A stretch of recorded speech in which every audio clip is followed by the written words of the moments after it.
How are you? Hi, good morning. How are you? Yeah, I'm fantastic. It's great to see you. I would love to start by saying a huge thank you for everything that you and also the kind of wider NIM team as an organization are doing to really kind of fight for privacy and especially as a community kind of fight for Ukraine in the information space during the wartime. So yeah, I mean, feel free to introduce yourself and also NIM, and really looking forward to seeing the talk. Awesome. Thank you. Thanks, CJ. So my name is Ahmed Ghappour, and I am General Counsel at NIM Technologies. NIM is a Swiss privacy startup, and we've built a cryptographic network that keeps your network communications safe and secure, even from the most sophisticated adversary.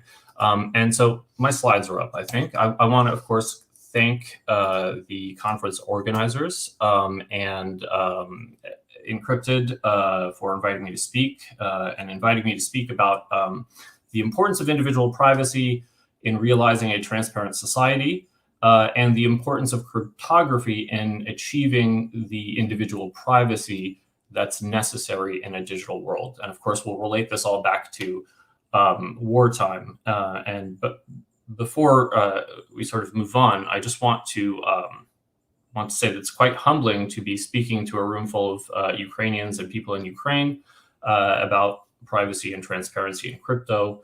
And it's a topic that I'm very passionate about, but really your struggle currently is one that I'm even more passionate about. So for the next few minutes, before having a quick demonstration of Telegram running on our network, I just want to set the backdrop. And I want to do that by defining some of the terms that I think will shape the presentation. And that's because the concepts of privacy and transparency sometimes feel a bit counterintuitive initially. So think about when we think about privacy.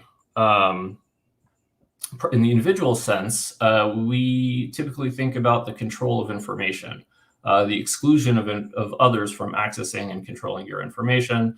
And this is actually quite intuitive, right? We close our curtains, we close our doors, and we do so to keep out potential threat actors. The same, of course, goes for the government and government surveillance, right? And the same will apply in both digital and physical contexts.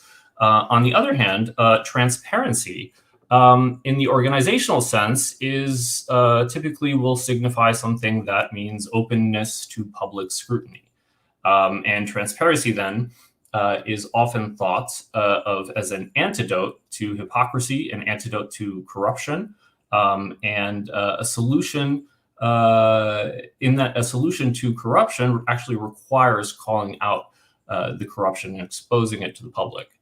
And because accountability that transparency facilitates, it's often thought of as the transparency is often thought of as the currency of trust in modern society. And so how do we build that trust, and why is privacy important to that? Privacy is important to realize a transparent society because no one should fear any form of retaliation for revealing government or corporate abuse, or just general abuse, right?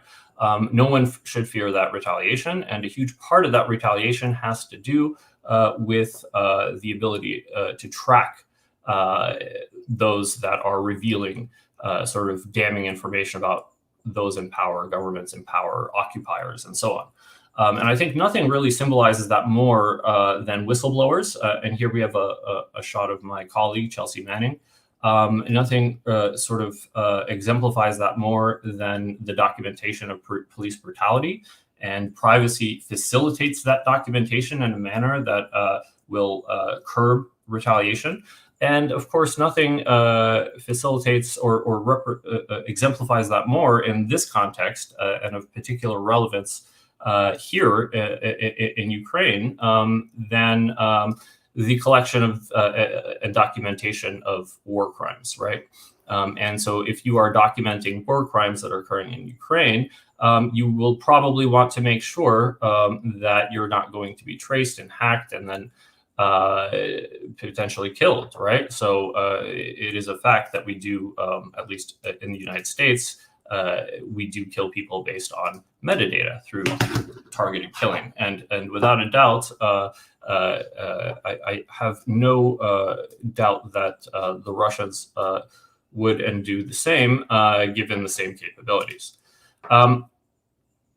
So how is it that we in crypto are trying to help realize a transparent society? And more to the point, what does crypto have to do with individual privacy, right? Well, the reason that crypto or cryptography is needed for individual privacy is because the internet is broken. And that is to say, the security of the networks that carry our communications, the internet, that's largely been ignored by cryptographers and security experts over the years. The focus has instead been on the content of messages, the content of data that's stored on our hard drives, on our phones, and so on. Importantly, just one moment. Now, of course, the security of the networks that carry our communications has largely been ignored. The focus has been on other sort of components, whether that's at the other layers of the communications stack. Over time, what has happened is that traffic analysis has become the sort of bread and butter of communications intelligence, right? Rather than looking at the content of messages, it has become more important for governments and sophisticated adversaries to look at the metadata that's generated as we surf the internet, as we send our messages, and so on. And as a result, and perhaps due to a combination of these factors, the factors being, of course, the lack of attention on the network and the focused attention on content, no existing solution can defend against NSA private companies or cyber criminals with sophistication or with the sophisticated computation capabilities that rise to the level of a nation state, and increasingly that are not. Increasingly, that level of sophistication is not even required. So before the NIM network, there was no solution that was capable of defending against the NSA and private companies and so on. Indeed, even the technologies that offer what we would consider the gold standard in messaging and transactional communications, technologies like Signal or technologies like shielded Zcash, even those technologies, even those protocols, the protocols that underlie those technologies, even they will leak metadata at the network level. And that metadata can then be used to identify really important information, such as who the sender was, where they were located, the time it was sent, or the intended recipient. And of course, this creates pretty big problems for us.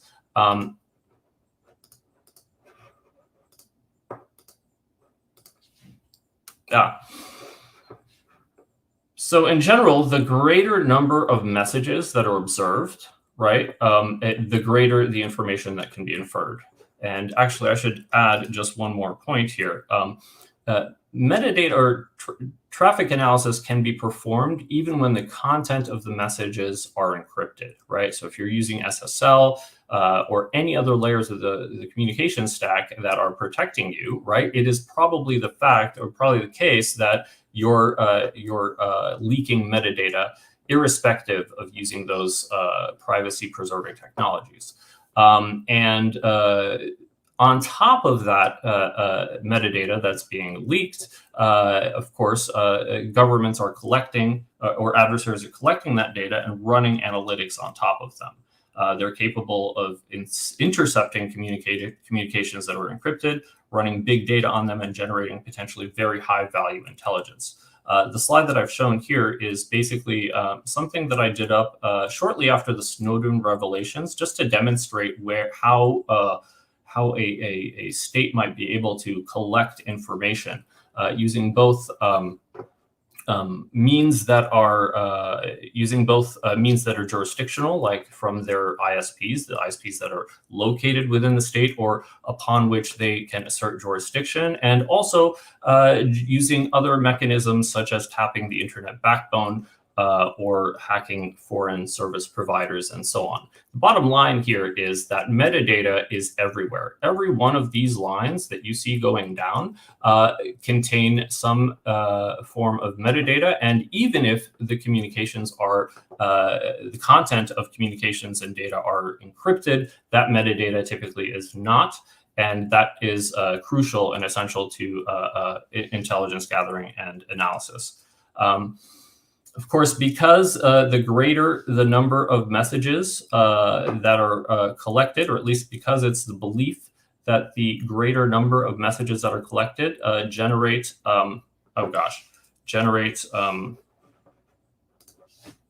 better analysis and better sort of results.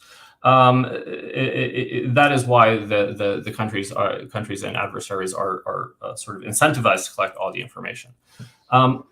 Now let's talk about the solution that we've got here at NIM. At its base, our solution is a decentralized, incentivized mixnet with private credentials.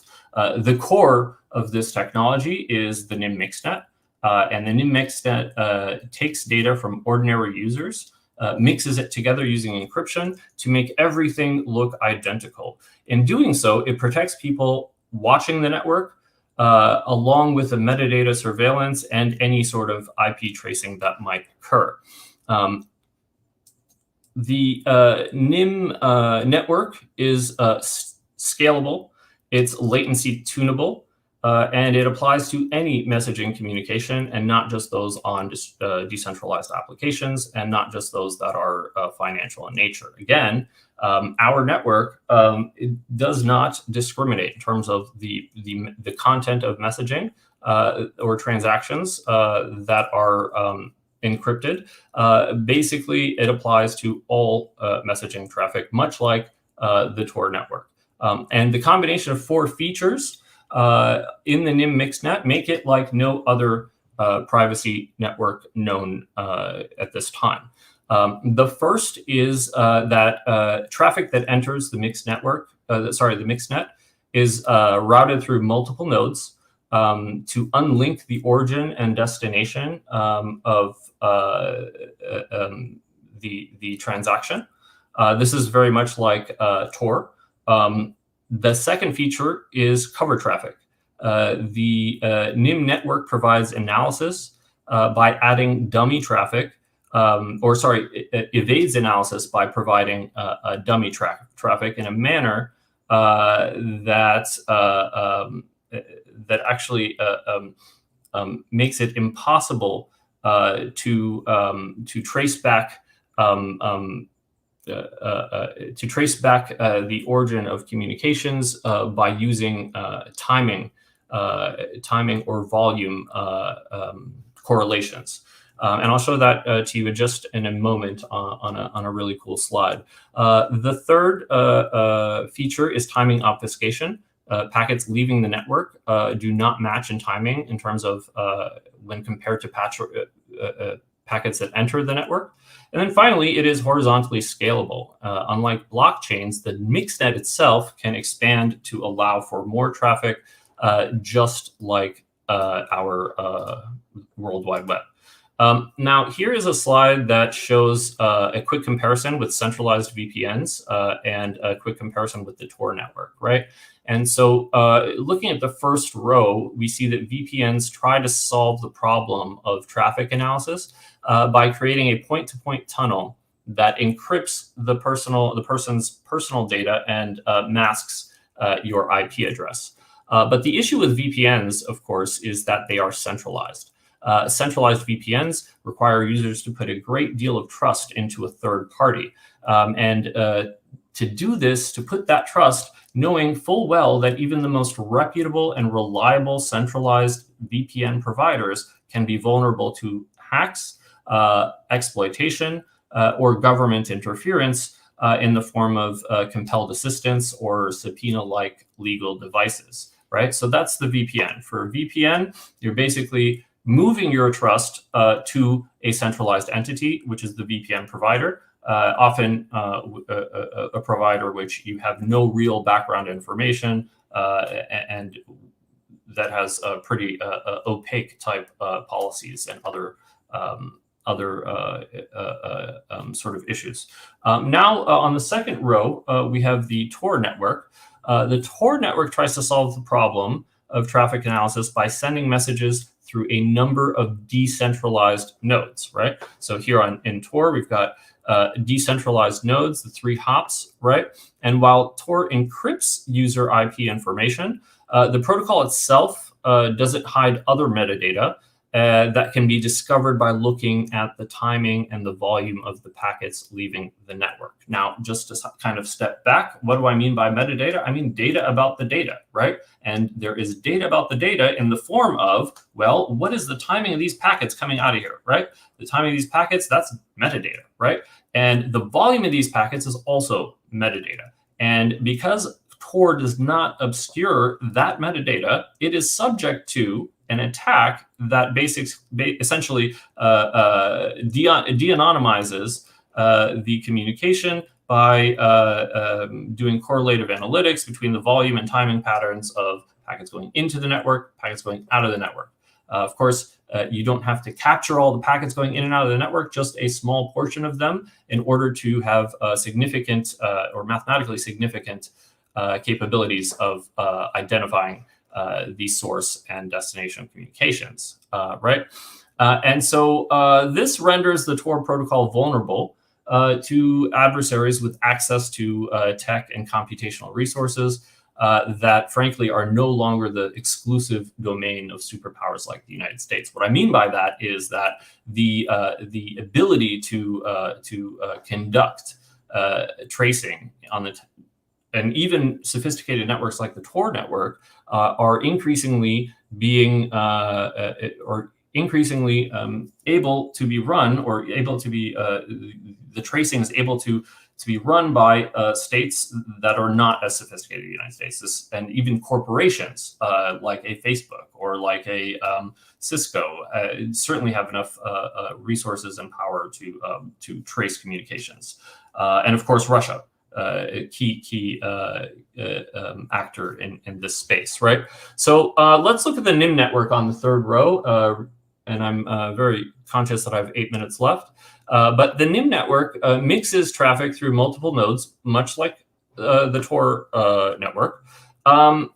The network also adds that cover traffic, the dummy traffic that I was just talking about, and it shuffles the packets in a manner that obfuscates both the timing and the volume of the packets leaving the network. What this means is that the packets leave anonymized, looking exactly the same, right, and with the same exact timing. And as a result, that renders that outgoing traffic theoretically untraceable. Right. So my next slide is a deep dive into the mixnet. And here I'm actually, given the time, just going to skip through this. We have a user out here. We've got the packets that you are meant to send out into the world. Then you have a local client that essentially changes those packets into Sphinx packets. What are Sphinx packets? They're all the same size. And they're being sent now to the internet. They get sent out into the mixnet. They go through multiple hops where the cover traffic is added. And now we've got, obviously, timing obfuscation from the mixnet as well. And the packets leave the mixnet anonymized, essentially the same size and with uniform timing. And this then goes to your apps and services and your friends and so on. Now, it's important to realize, of course, that the NIM network is just one layer of the privacy stack. It's the network layer of the privacy stack. And that's why we have introduced as well NIM credentials, ZK NIMs, essentially privacy preserving credentialing technology that I don't believe I'll have time to get into in the next 6 minutes if I want to show my demo. So we will move on. Next, I'd like to demonstrate for you the NIM Connect app. Essentially, the NIM Connect app allows different apps to sit on top of, it's essentially a client called NIM Connect, and it allows various apps to sit on top of it. And what it does, if we go back a couple slides, is it will take those, it will take your standard UDP or TCP IP packets, and it will then change them or formulate them into Sphinx packets for distribution into the mixnet. Right now, and going back here, and so you have an application like Telegram, and that sits on top of the NIM Connect. We've also got Keybase and Electrum Wallet as apps that are, have been tested and released as working with NIM Connect. Why Telegram? Well, frankly, because we're trying to meet the Web3 community where they're at, right? And frankly, the Web3 community uses Telegram more than any other messaging application, and that's why it's running over the NIM Connect on our at this time, right? Okay, so I'm going to demonstrate a very cool demo prepared by some of our community members. And if you don't mind, I'm just going to, so this is a demo of connecting to the Mixnet on Telegram and how to set up Telegram to run on the Mixnet. If you want to view this demo at home, I've provided a QR code that you are welcome to follow just here. And hopefully the sound comes through. Let's do this. This is a demo on how to configure Telegram and NIM Connect. After you have downloaded and installed NIM Connect, open the app and click on Connect. The host and port will now be displayed. After that, open your Telegram app, go to your settings, data and storage, and use proxy. Then, select SOCKS 5 and make sure the port details are the same as those generated by NIM Connect. Save the proxy settings in Telegram, and you're now privacy enhanced on the Mixnet. So guys, just as a quick sort of note on that, I ran this demo at I think halftime or 3/4 time, which means that you can set up NIM Connect and Telegram, or you can set up your Telegram to run on NIM Connect in probably less than 30 seconds if it's already downloaded.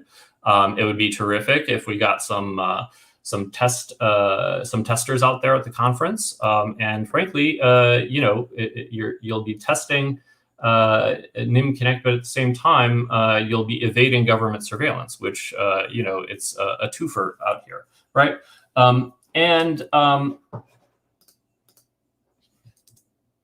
Just one more moment.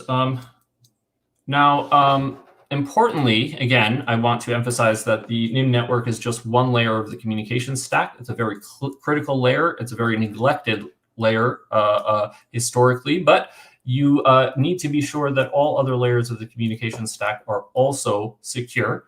And in closing, also, I want to emphasize that the existence of a hot battlefield and an illegal occupation, which is the current state right now in the Ukraine, frankly, only amplifies the need for our network communications, or amplifies the reality that our network communications are exposed, and really, really underscores the risk of surveillance, the risk of censorship, and the risk of manipulation of information, particularly by sophisticated adversaries.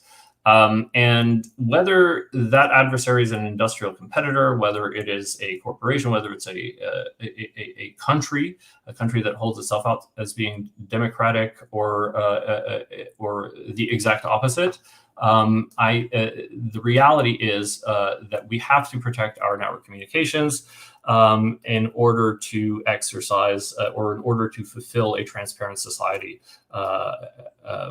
here and now. That's great. That's great, Ahmed. Thanks for such a fantastic talk. I mean, maybe just one question, just really quickly, because I know we're running out of time.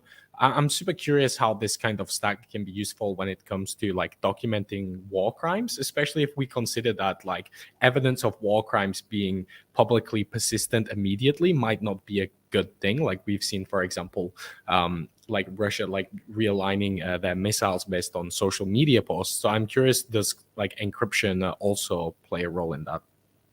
Yeah, so I think that whether encryption plays a role in that, well, like, so just two parts to that answer, right? So let me go kind of backwards. The first part is the use of Russia's use of public source or public source intelligence or open source intelligence to, to change their military tactical strategy, et cetera, right?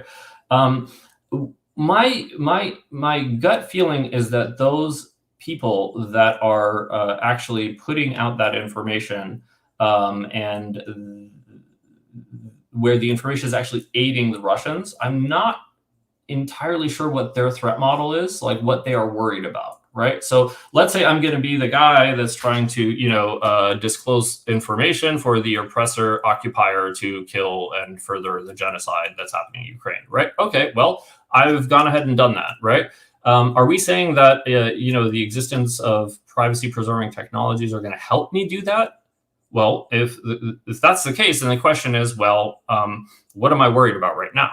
Now, flip it, and if I'm your standard Ukrainian or Ukrainian ally out there in the world, trying to either rectify, misinformation misinformation campaigns that are propagated by the Russian government, or even trying to establish fact out there, or even trying to document the war crimes that are happening today in Ukraine, right? I would imagine that my threat model is a little different, right? Because my adversary is a relatively sophisticated state that has no qualms about tracing me for the rest of my life and then getting the revenge over the next 30 years, right?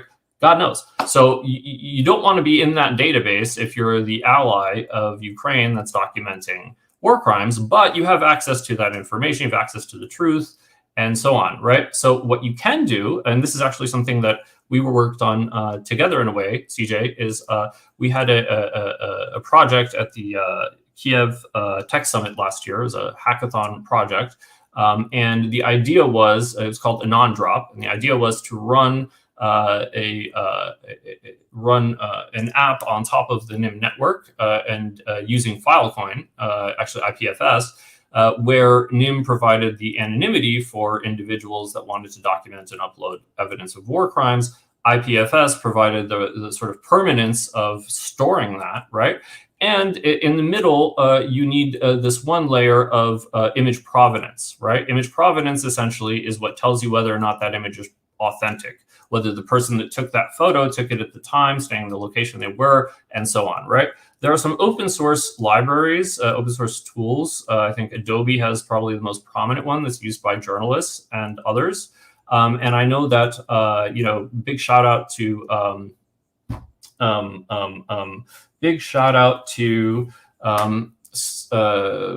Starling Lab over at Stanford that's working with Ukraine DAO. Big shout out to Ukraine DAO as well. To document the existence of war crimes and to provide, I know they're doing some really excellent work on the image provenance end of that. So what they're trying to do is make sure that the courts will accept that authenticated information so they can actually, try Russian war criminals. I'm very sorry for that long answer. No, that's fantastic. That's fantastic.